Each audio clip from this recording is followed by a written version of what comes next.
On the 25th of April, 1982, a British officer stood on a sub-Antarctic beach with 10 minutes of daylight remaining and accepted the surrender of 190 Argentine soldiers. He had arrived with 75 men assembled in 2 hours from whatever happened to be aboard one destroyer. His designated assault force, 132 Royal Marines specifically trained and assigned for this exact mission, was 200 miles away at sea. The men who actually took South Georgia included medics, signal officers, mortar crews, and soldiers whose equipment was still lying on a glacier where 2 helicopters had crashed 4 days earlier. They had not fired a single shot at a single human being. That outcome was not inevitable. The operation nearly ended in catastrophe 4 separate times before it succeeded, and at almost every one of those moments, the near catastrophe connected directly to a command dispute running beneath the entire operation like a fault line. It was a conflict between the officer responsible for the recapture and the elite unit that had inserted itself into his force uninvited, overridden his explicit instructions, and would spend 38 years claiming credit for a victory that the man on the beach that evening believed he had won himself. This is that story. What do you think is Britain's most underrated military operation? Tell me in the comments. Stay with this, because what actually happened on South Georgia and the argument about who deserves the credit for it has only recently been told in full. South Georgia lies 800 miles east-southeast of the Falkland Islands, which are themselves 8,000 miles from Britain. The island is 100 miles long, heavily glaciated, mountainous, and in April, southern autumn moving toward winter, subject to temperatures of 30 degrees below 0 Celsius at altitude and katabatic winds that can reach 100 miles per hour off the glacier faces with almost no warning. There are no trees. Captain James Cook landed in January of 1775, claimed it for Britain, and described it as not worth the discovery. He was not wrong about the climate. He was not right about what the island would one day cost. Britain formally annexed South Georgia in 1908. Argentina made its first territorial claim in 1927, grounding that claim in geographic proximity and historical assertion rather than any record of effective occupation. The dispute simmered for decades at the temperature of diplomatic correspondence, never quite reaching the heat required to force resolution. The only permanent inhabitants by 1982 were scientists from the British Antarctic Survey at King Edward Point, adjacent to the abandoned Norwegian whaling station at Grytviken, whose buildings had been left in near-perfect working order when the industry closed in 1966, and whose rusting machinery was slowly being reclaimed by elephant seals and king penguins. Argentina understood the island's symbolic value to its southern territorial ambitions in ways that British policymakers had consistently underestimated. The mechanism it chose to force the question was not a warship. It was a civilian contract, a group of scrap metal workers, and a young naval officer whose reputation in Argentina was built on methods the civilized world would eventually classify as crimes against humanity. Lieutenant Commander Alfredo Astiz commanded 15 naval commandos operating in civilian disguise. On the 19th of March, 1982, they arrived at the abandoned whaling station at Leith Harbor aboard a transport ship, nominally as employees of a scrap metal salvage contractor. They raised the Argentine flag in full view of a British Antarctic survey party. When the survey chief handed Astiz a note from the governor of the Falkland Islands instructing him to take down the flag and leave, Astiz took down the flag. He did not leave. HMS Endurance was dispatched from Port Stanley with 22 Royal Marines under Lieutenant Keith Mills. London's instruction to Mills was specific: make only token resistance if Argentine forces showed hostile intent. Mills read that instruction and interpreted it the way professional soldiers sometimes interpret orders they consider inadequate to the situation in front of them. On the 2nd of April, 1982, Argentine forces invaded and occupied the Falkland Islands. On the 3rd, the assault came to South Georgia. The Argentine commander arrived at Grytviken with Marines, air support, and the corvette A.R.A. Guerrico. He announced, with the confidence of a man who had not been told that British military personnel were present on the island, that he had come to accept the surrender of South Georgia. Mills and his 22 Royal Marines fought for 2 hours. They hit the A.R.A. Guerrico with an 84mm anti-tank rocket and sustained small arms fire, seriously damaging her. They shot down 1 Argentine Puma helicopter. 3 Argentine soldiers were killed before the British position was overwhelmed. 1 British soldier was wounded.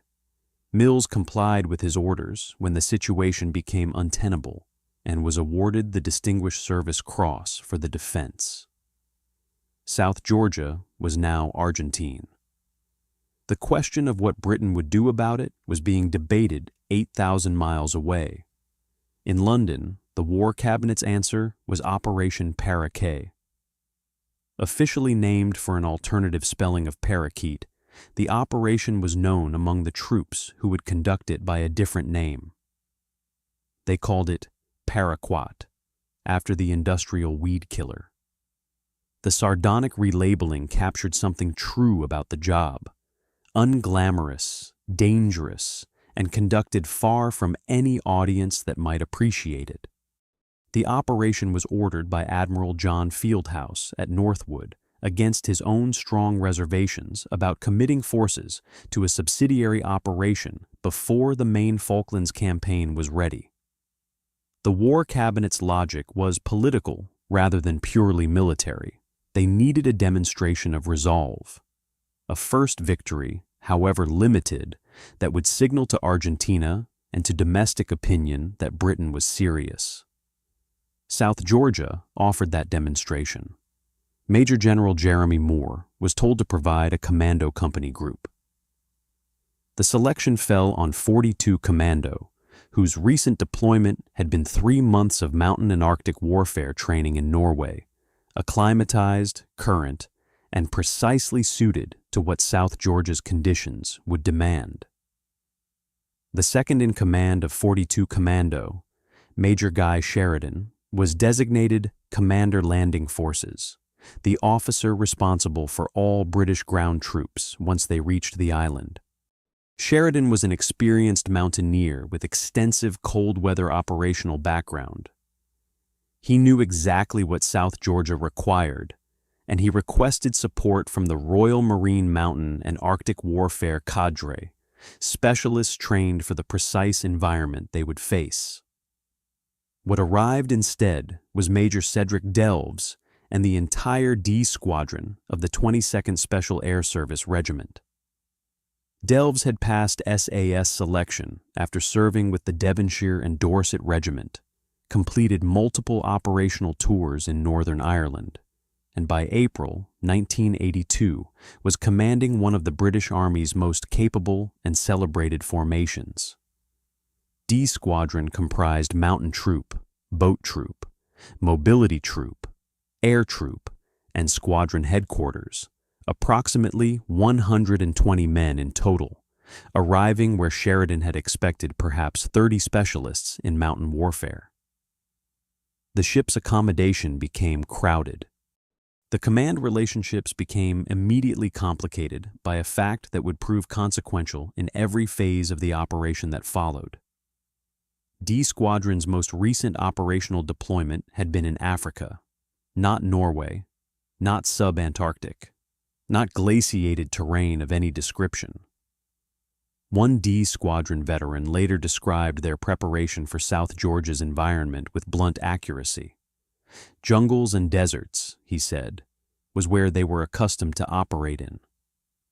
Sheridan gave his orders to the SAS and SBS on the 14th of April. The SAS would conduct reconnaissance toward Leith Harbor and the Argentine positions there. The SBS would approach Grytviken and King Edward Point.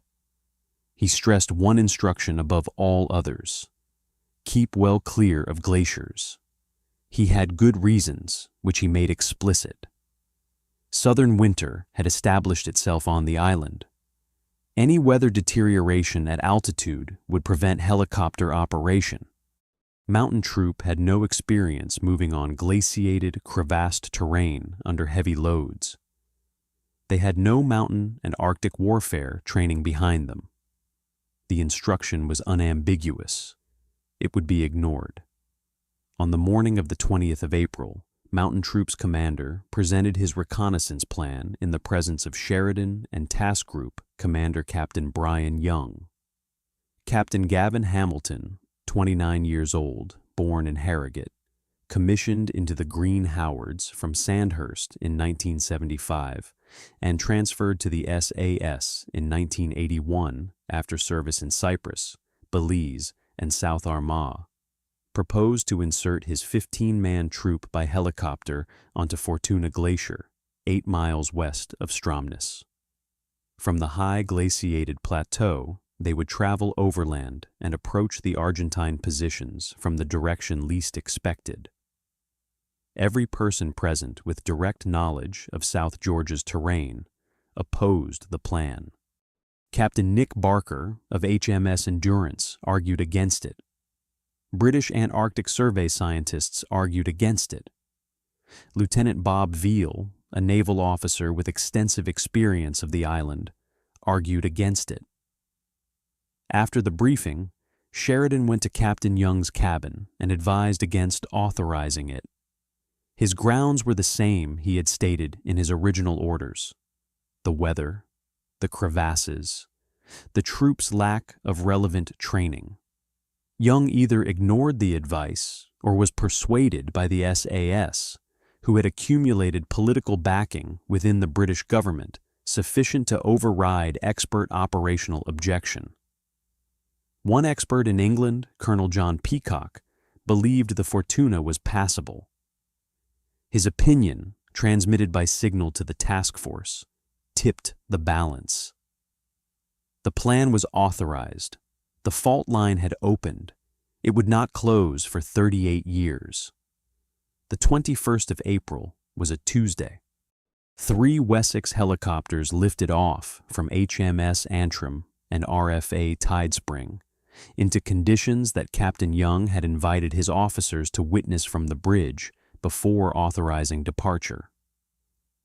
The 15 men of Mountain Troop were set down on Fortuna Glacier at approximately midday, carrying 80-pound Bergen rucksacks and pushing 200-pound sledges loaded with equipment.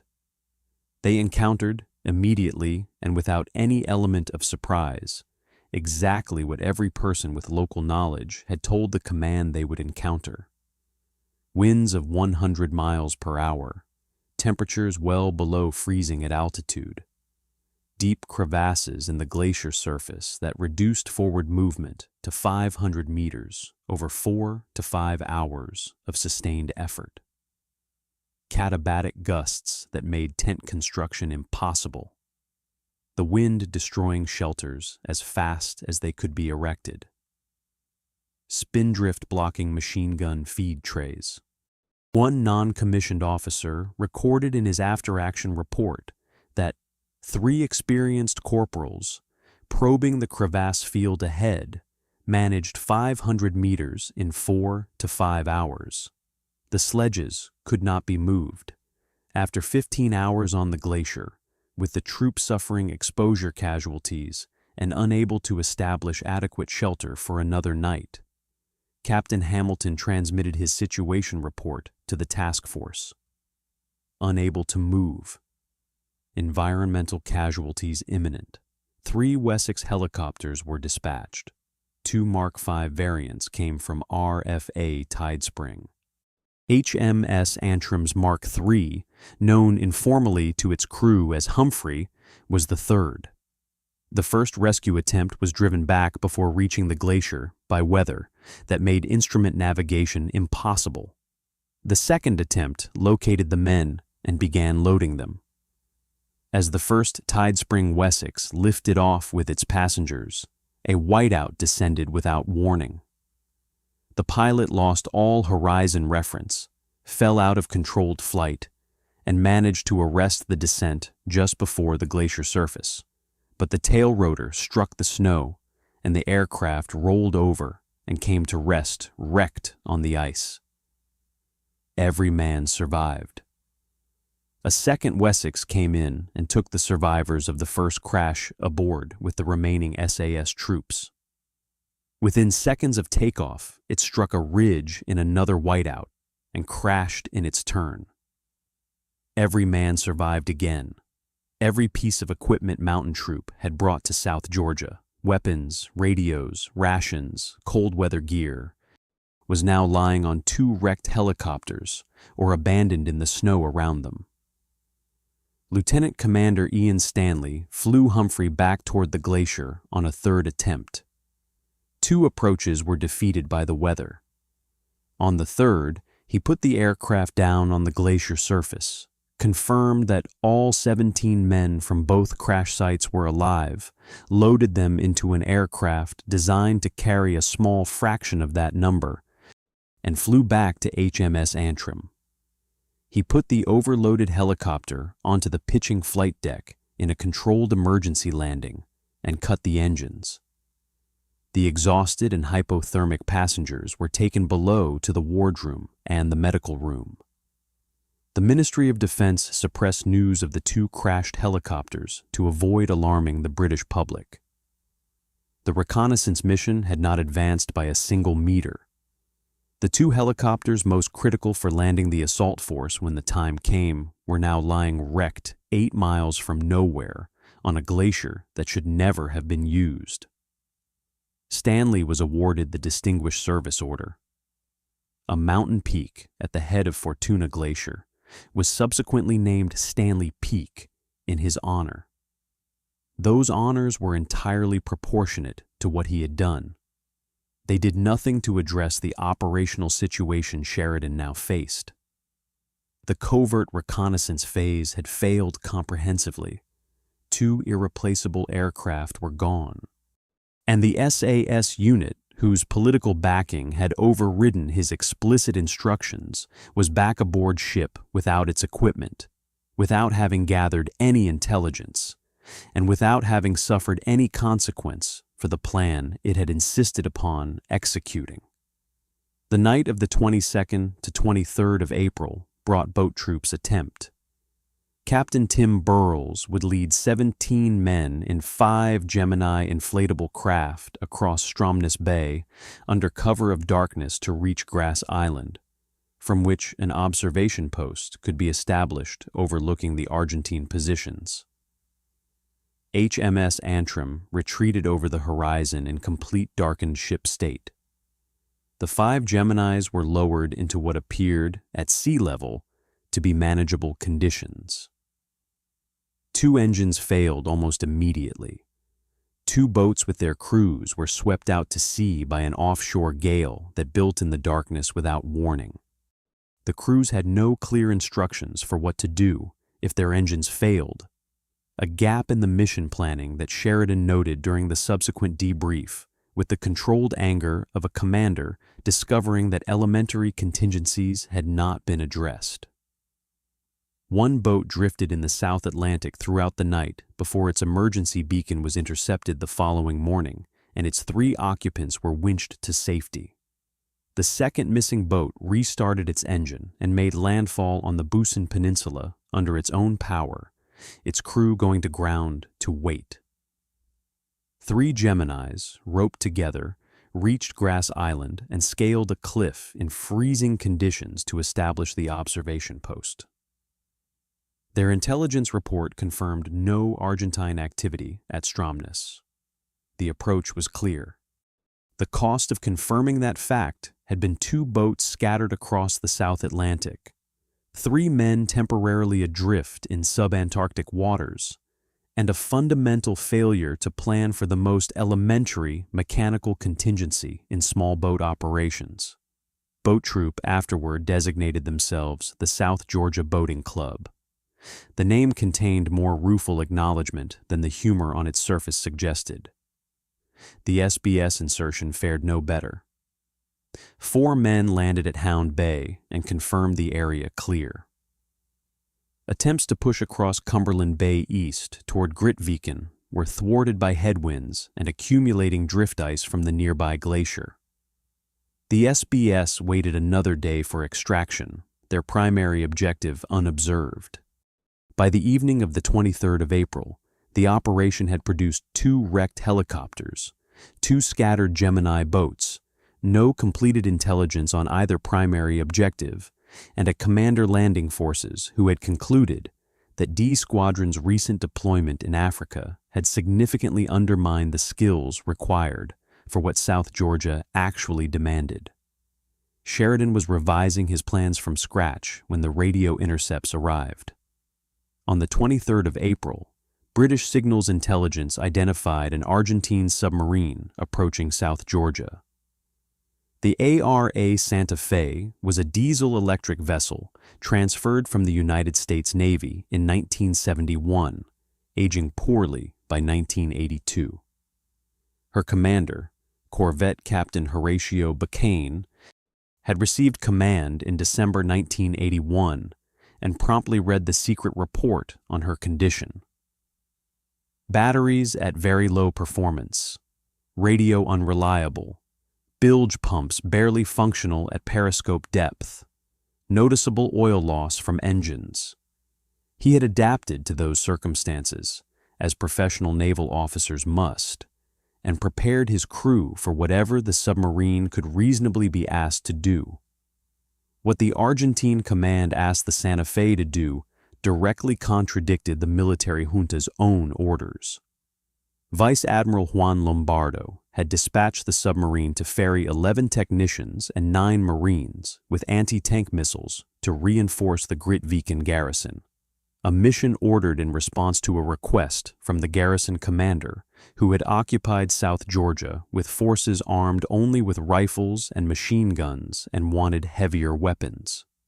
The junta had specifically ordered that South Georgia not be reinforced, on the political calculation that the occupation should appear uncontested. When the commander-in-chief of the Argentine Navy discovered that his subordinates had issued the unauthorized resupply order, he declined to disavow them and retroactively approved the mission. The fracture running through Argentina's command structure was visible before the British had responded to anything. The Santa Fe departed Mar del Plata on the 9th of April. The voyage south through winter storms required extended submerged transit that drained the already degraded batteries toward critical levels. The submarine crawled south at reduced speed. On the 24th of April, approaching South Georgia, the hydrophones detected the presence of enemy vessels. Bacane ordered a surface run in darkness, navigating along the coastline to use the landmass as radar screening. The unloading at Grytviken required 3 trips by a salvaged launch, ferrying personnel and equipment to the shore. The last boat trip completed at 4 in the morning on the 25th. Bacane ordered departure on the surface at full diesel power and headed for open water. Lieutenant Chris Parry, navigator and observer aboard Humphrey, had anticipated exactly this. The Santa Fe could not depart submerged. Icebergs in the Cumberland Bay approaches made running blind underwater too dangerous. She would surface at dawn and transit through the bay.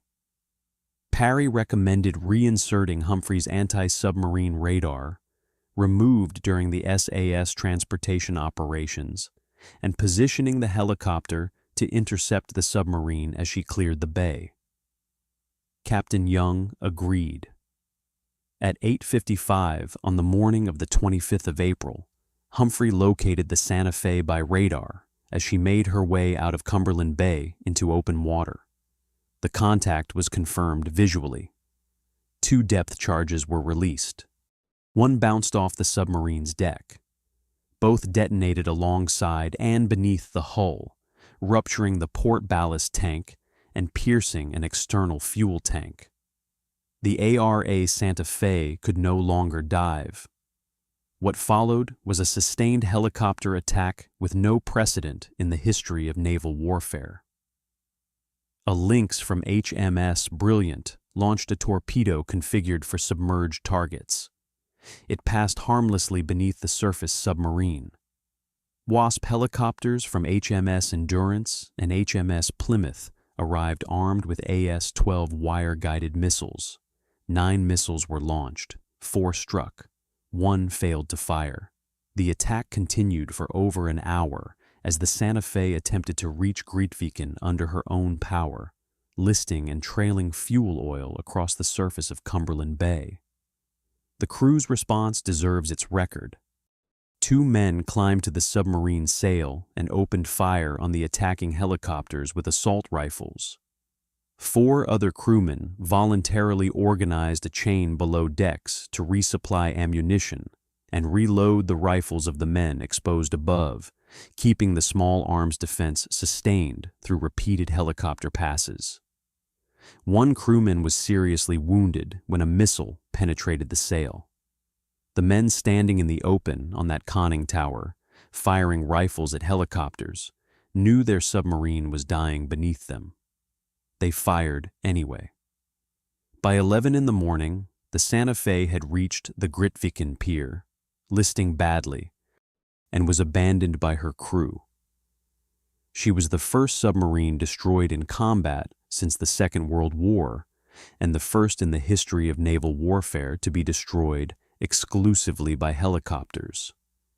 She still carried 23 torpedoes when her crew walked away from her. Sheridan understood what the attack meant before the last missile had been fired.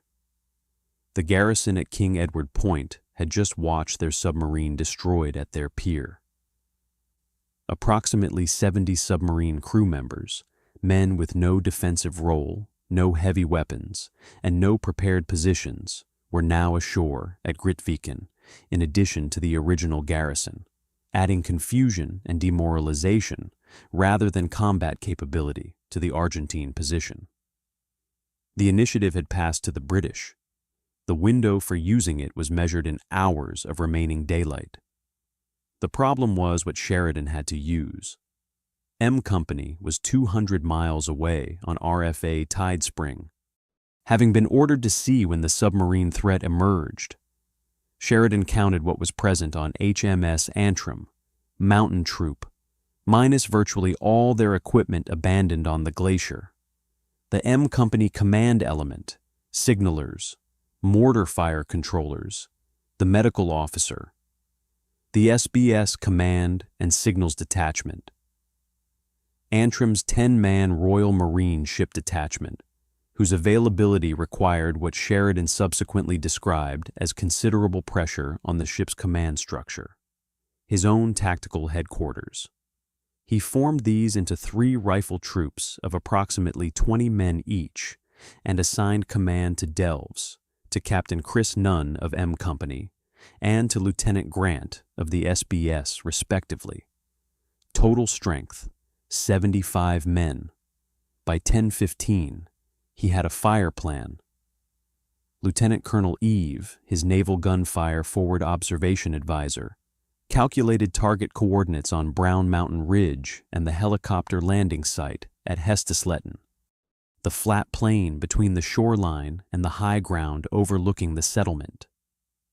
The twin 4.5-inch guns on HMS Antrim and HMS Plymouth would fire 269 shells to neutralize the ridge and create a demonstration of overwhelming firepower intended to further demoralize men who had just watched their submarine destroyed at the pier. Captain Young set H hour at 14:45. He delayed the authorization for an hour and a half after Sheridan had his plan ready, insisting on a comprehensive debrief of the submarine attack before any landing was authorized. The delay consumed daylight that could not be recovered. Sheridan had approximately 4 hours of usable light remaining when the helicopters finally lifted. The fire plan ran from H-10. 269 rounds passed over King Edward Point toward Brown Mountain. Then the helicopters came in. Delves's SAS troop landed first, with orders to secure the landing site at Hestesletten, and then advance across the plain, cross the Penguin River, and seize Brown Mountain Ridge, the high ground from which any movement toward the garrison could be covered and supported. Nunn's troop followed with the mortar. Sheridan's tactical headquarters arrived last at 1540, completing the insertion with the afternoon light already declining toward the horizon. He arrived to find the SAS still on the landing site. Delves's troop had been on the ground for nearly an hour and had not advanced. The explanation offered was that enemy forces had been observed near the summit of Brown Mountain. No fire had been directed at the SAS from that direction. No evidence of active Argentine presence on the ridge was verifiable from the landing site. Sheridan pointed out that a rapid advance was essential and that the remaining daylight was not renewable. The advance began. It was preceded first by the firing of 2 Milan anti-tank missiles toward the alleged enemy positions on Brown Mountain Ridge, and then by rifle fire directed toward a second reported sighting near the Penguin River. The investigation that followed established that the targets on the ridge were inanimate terrain features. The targets near the river were elephant seals. Several were killed. The Milan missiles, expensive precision anti-armor weapons costing several £1,000s each, had been fired at a sub-Antarctic glacier slope while an Argentine garrison was waiting to surrender 3 kilometers away. This was not the first time that morning Sheridan had found the SAS operating outside the boundaries of his command. Before the assault began, while the submarine attack was still being concluded, he had received a call on HMS Antrim's internal communications from the commanding officer of 22nd SAS. The message was that Sheridan was frustrating his squadron's activities. Sheridan's response was to replace the handset without discussion. He had been appointed Commander Landing Forces with authority over all troops on the operation, including SAS and SBS. The suggestion that exercising that authority constituted an obstruction was not one he was prepared to engage with while an enemy garrison awaited attention. Once mountain troop was established on Brown Mountain Ridge, radio communication from Delves's position ceased.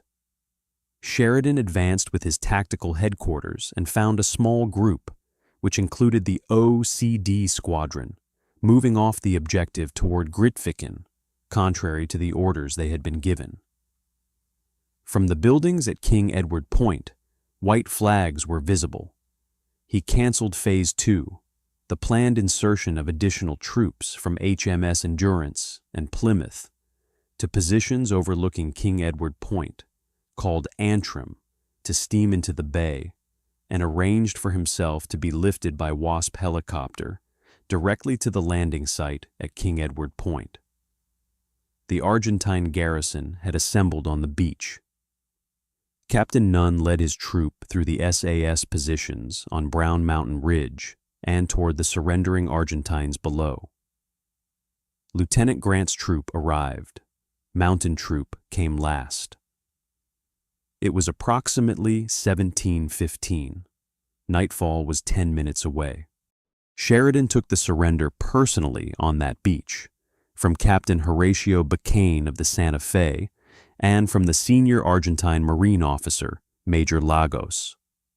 His 75-man improvised force, assembled from whatever was available on one destroyer, led by a commander landing forces whose explicit instructions had been repeatedly disregarded, whose main assault company was 200 miles at sea, and whose two most important helicopters were wrecked on a glacier, had retaken South Georgia without firing a single aimed shot at a single human target. Not one mortar bomb was launched. There were no British casualties. The operation by which an elite Special Forces unit had confidently overridden expert advice failed on a glacier, nearly lost men at sea in small boats, shot at marine mammals with anti-tank missiles, and then advanced contrary to orders toward an enemy already in the process of surrendering, had concluded with that enemy's unconditional capitulation. 155 Argentine prisoners in total would be transferred to Ascension Island. 0 men killed in action on the British side. 0 men wounded in action. 2 helicopters lost to weather on a glacier where they should never have been sent. After the beach, Sheridan went to the radio room at King Edward Point. He brought Bacane, who spoke fluent English, and Lagos. Through Bacane as interpreter, he told Lagos to radio the Argentine positions at Leith Harbor, reach Lieutenant Commander Astes, and inform him that all Argentine forces at Grytviken and King Edward Point had surrendered to an overwhelming British force. Astes was to present himself for surrender at 10:00 the following morning. The call was made. Astes understood. Then Sheridan went to brief Captain Young on the landing. Young, as Sheridan recorded with the restraint of a professional soldier, containing a reaction he had decided not to express in writing, was not interested in the debrief. He invited Sheridan, Bacane, and Lagos to dinner. Later that evening, Young transmitted a brief signal to Northwood headquarters. "Be pleased to inform Her Majesty that the White Ensign flies alongside the Union Jack in South Georgia. God save the Queen." The following morning, HMS Endurance and HMS Plymouth steamed overnight to Leith Harbor. SBS personnel and the remnants of boat troop, now ashore on the South Georgia mainland, moved to close off the Argentine positions. Astes surrendered without resistance. The man who had raised the Argentine flag at Leith Harbor on the 19th of March, who had made the first aggressive act of the entire crisis, signed the surrender document in the wardroom of HMS Plymouth on the 26th of April, 38 days after he had started what became a war. He had not fired a shot in defense of the island he had been sent to hold. What happened that same afternoon at Grytviken was not a victory. It was a tragedy produced by the ambiguity of post-surrender operations in an environment where trust between captors and prisoners had not yet been established. Petty Officer Felix Artuso, a crewman of the Santa Fe, was assigned to help keep the damaged submarine afloat during a maneuver to move her from the main pier to a safer berth. He was explicitly ordered not to touch the ventilation levers. As the submarine began to lose buoyancy during towing, his commanding officer ordered him to rebalance the vessel. The guard assigned to watch him, operating under standing orders and believing he was witnessing deliberate sabotage, acted on those orders. Artuso died. He is buried in the cemetery at Grytviken, among the graves of Norwegian whalers and polar explorers. He is the only Argentine buried on South Georgia and the only Argentine submariner killed in the Falklands War. 3 years after the war, in the autumn of 1985, Guy Sheridan sat down and wrote out what had actually happened on South Georgia. He recorded the warning he had given about the glacier plan and how it had been overruled. He recorded the Gemini mission's planning failures. He recorded hanging up on the SAS commanding officer on the morning of the assault. He recorded arriving at the landing site to find the SAS stationary, the Milan missiles fired at elephant seals, the unauthorized movement toward Grytviken, and taking the surrender himself as the last light failed over King Edward Cove. He filed his account. He did not publish it. The London Gazette Honours List credited Major Cedric Delves with leading his men into Cumberland Bay East and capturing Grytviken, employing 2 of his SAS troops. Sheridan read the citation. He did not respond publicly. He had concluded that the official record was a misrepresentation of what had actually happened, but he made the calculation that professional soldiers sometimes make about the cost of saying so while still serving, and he stayed silent. Delves eventually published his own account, titled Across an Angry Sea, released in 2018, 36 years after the events it described. The book is notable precisely for what it acknowledges. His squadron operated, in his own words, unrehearsed, without the benefit of any shared grounding in even the basics of what they were attempting. He does not claim the surrender personally. He is honest about the Fortuna failure. Reviewers praised the memoir for its absence of self-aggrandizement, a quality not always conspicuous in accounts of Special Forces operations. Sheridan's account was published in the Royal Marines Historical Society Journal in 2020. He explained his reason without equivocation. After over 36 years of continued misrepresentation in official and media accounts of how South Georgia was recaptured, he believed he owed it to all those he had commanded as Commander Landing Forces on the 25th of April, including SAS and SBS, who were directly under his command during the landings, to clarify what had happened. He called the SAS performance ineptitude on a grand scale. He called their conduct shameful and arrogant. The language was extraordinary for a retired British officer writing about the most celebrated Special Forces regiment in the British Army, and it received less attention than it deserved. The dispute is institutional in form. What it reveals is more fundamental. Sheridan had requested specialists suited to the environment and received a unit whose recent experience was in Africa. He had warned against the Glacier Plan and been overruled by political backing that should not have been permitted to override operational expertise. He had watched the reconnaissance phase collapse across 4 days through failures directly attributable to inadequate preparation for the terrain. And then, when the moment arrived, when the Santa Fe's destruction created a window for immediate action, and M Company was 200 miles away, he had built a force in 2 hours, devised a fire plan while ships were completing an anti-submarine debrief, and conducted an operation in which the British side fired nothing at a human target. The SAS contribution to that outcome was real. The boat troops' Grass Island observation post confirmed the Leith approach was clear. Mountain Troop was part of the force on the ground when the flags went up. Delves's troop was the first wave on the landing site and did secure the initial position before the advance stalled. Both accounts, Sheridan's and Delves's, contain verifiable truths. What the controversy illuminates is not which institution should claim the victory. It is what the operation actually was.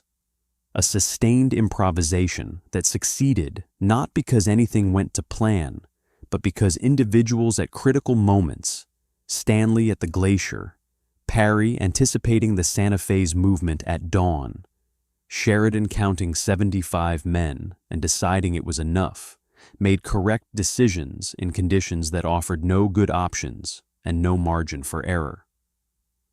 South Georgia was back in British hands on the 26th of April, 1982, 23 days after it had fallen. 155 Argentine prisoners. 0 British combat casualties. The first British victory of the Falklands War secured by a force that had arrived with its main assault company 200 miles away, its reconnaissance helicopters wrecked on a glacier, its Gemini boats scattered across the South Atlantic, and its elite Special Forces unit having most recently deployed in Africa. The title of this video promises 4 soldiers sent to retake a continent. The precise number who walked ashore on that final afternoon was 75, assembled in 2 hours from whatever happened to be available on one destroyer. The point is not the arithmetic. It is the relationship between what was committed and what was accomplished, between the chaos of the preceding 4 days and the flag that went up at King Edward Point as nightfall closed in on the 25th of April.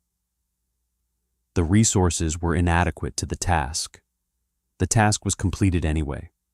That is the honest summary of what happened on South Georgia. Not a story of elite forces executing flawlessly, but of professionals confronting serial disaster and finding each time just enough to carry on. What aspect of the Falklands War do you think has never received the attention it deserves? Let me know in the comments below.